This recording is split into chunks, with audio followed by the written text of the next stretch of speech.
This is Andrew Mann from Audax Revival. This is our Learn to Build series. We're out here at Julius Farms. Make sure you hit the subscribe button below, smash the like, and give us a follow on Instagram. We're out here at the Julius Farms development.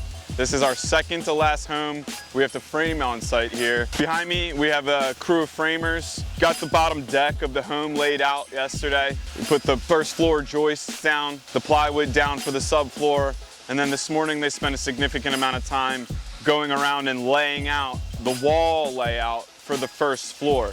It's crucial that they get this right on the first try, because once you put the second floor on, fixing the first floor framing is much more difficult. Sometimes you have to do it, but if you have a good layout guy or a team that can all sit down, make sure everything's marked out and measured properly, and then the chalk line snaps, you should be good to go. The layout is the most tedious part of the whole process. I've seen guys rush that, and the next thing you know, you're like, oh, you have two different wall heights, the walls are curvy going down the hallways and such, so you want to take your time making sure everything's laid out, the chalk lines are snapped sharp, and then you can get going on framing the walls. Once you start framing the walls, things come together very quickly, so you want to make sure you have a good team together, good communication, everybody serves their purpose. There's no wasted effort on a framing crew.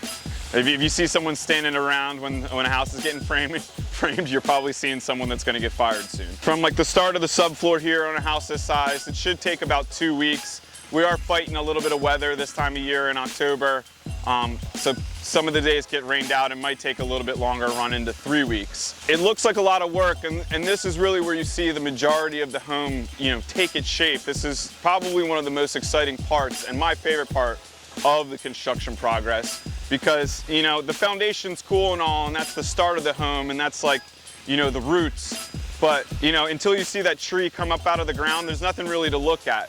And then when you see the framing, the customers get super excited, designer's vision starts to come together, and then you can really have something to talk about. Before the framing happens and you can actually walk through the rooms and experience the space, it's really hard to have those final design conversations. We'll take you around and look at some of these things in a little bit closer detail, but basically, this right here is the top of the foundation wall. Going down into this little slot right here will be a set of stairs for the basement egress. Along the outside of the wall here, that's like the actual foundation wall of the house. This is a load-bearing wall, but the house is actually being framed on this secondary wall inside, or second to me. While the concrete's being poured, the concrete contractor goes around and puts pieces of metal, basically bolts upside down, sticking out of the concrete as it's hardening. All right, so right here we have the pressure treated 2x8, which is the sill of the, basically the whole start of the framing process. And then right here was the bolts I was talking about. These stick up out of the foundation, and this is on the concrete contractor, to kind of take care of. Ultimately, your builder is going to have to worry about this. So basically, these galvanized bolts are sunk into the foundation and left there, so that when you come and you attach your top plate to the wall, you then take the bolts and you bolt this whole piece down, fixing it to the concrete. Right here is a perfect example of what I was talking about. Behind this are the joists. They're basically the skeleton of your floor. This is the outside rim board, and then this rim board matches up to here. This will all get covered with flashing and waterproofing, but it's important to note that everything, even in the framing process, has to consider the flow of water. God forbid water were to get down into here, you're going to want to make sure that your subfloor extends flush to the end of the rim board. If your subfloor is sticking back a little bit, it's gonna, promote water, potentially, God forbid, if it ever gets back there. All right, Gilmar. Basements, they can be scary. It's important to take note about what's actually happening down here. So this is structural steel. This is a steel beam, as they love to talk about on HGTV. And this runs in different areas of the house to distribute the weight from the second floor, first floor, down into the foundation. Ultimately, where these joists fall, sometimes they end or stop on top of these pieces right here. What we're looking at here is a full length run from this concrete wall to the steel beam, and then from this concrete wall to the steel beam.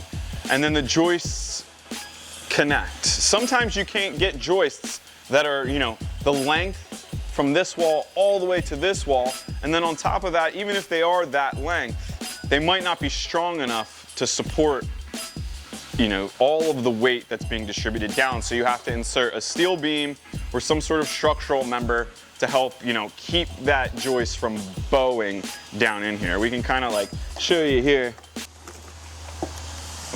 So you got me spill my coffee. So basically, if there was no beam inside here, which is that steel, this, you know, the joist would just, and the whole house would collapse. It might be ridiculous, but it's true. The joists that are running this way, they're sitting on top of the sill plate, and then every so often you see a different type of joist here, and this is a structural member, outside structural member. This right here, this beam is a glue-lam beam. It's basically layers of wood all glued and pressurized together to make a very, you know, strong support member. It's, you know, similar to steel in its application. The wood we use to, you know, span a large area. I mean, honestly, I just wanted to come down here and look at the foundation, because you know, you heard me talking about like the joists running in the floor, but it's kind of, sometimes it's hard to get an idea as to like what that actually looks like in the space. And then, you know, if you're watching this video and you're wondering, why is he standing in a basement that doesn't have a slab and they're framing overhead? It's a good question. The plumber is gonna come in after we're done framing to do all of his underground work. We're going to leave a hole on that side of the house, and then we also have these window openings over here for the pump truck. Once the house is framed, the plumber is going to come through, do his underground work, and then do his rough-in work on the first and second floor of the house. And then we're gonna come back and pour the subfloor, or the basement slab, rather. This is a perfect example of what I was talking about over there, how the joists sometimes aren't long enough to run all the way across. So basically what you have here is, you have the joist from over here sitting on the beam, and then you have the joist from over here sitting on the beam. Some of these joists are long enough, right? Some of them do run the entire length, but some of them do not. The shorter joists are cheaper, so sometimes it's a decision on cost, sometimes it's an engineering decision. Right here, since we had the joists falling on this beam for support, and then there's a second floor wall that also sits and, you know, bears weight, it made more sense to, you know, split them up. So it didn't really make any difference. But you also, on this side of the house, there's actually a little bit more weight over here than there is over here. So these are actually doubled up. So there's two joists right next to each other. And that's basically in an area where there's a lot more weight. Maybe you're going up a third floor, or maybe you have like a huge bathroom, master bathroom that you needed to be supported. You can do that. That's basically the engineer's job in designing the home. The architect and the engineer work out how to distribute the weight properly, and then that information is drawn out on a plan. That plan is provided to the framer as well as the other trades, and then the framer can get his material list as well as his cut list and you know, his overall plan together from the architect's plans. And all this information is all relayed to the framer on that plan. So he's not coming on site here and kind of just figuring this out as he goes, like being like, oh, well, this is gonna be a bathroom, I'll double up the joists.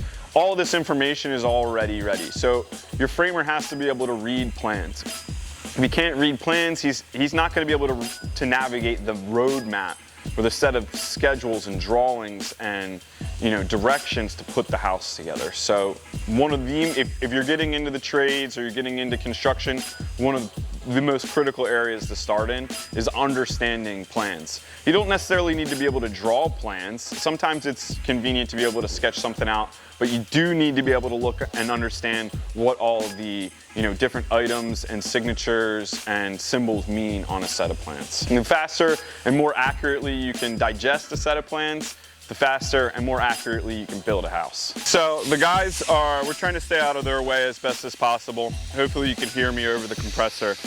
Basically what we have down here, right here, this is a 2x6 wall. This is a 2x4 wall.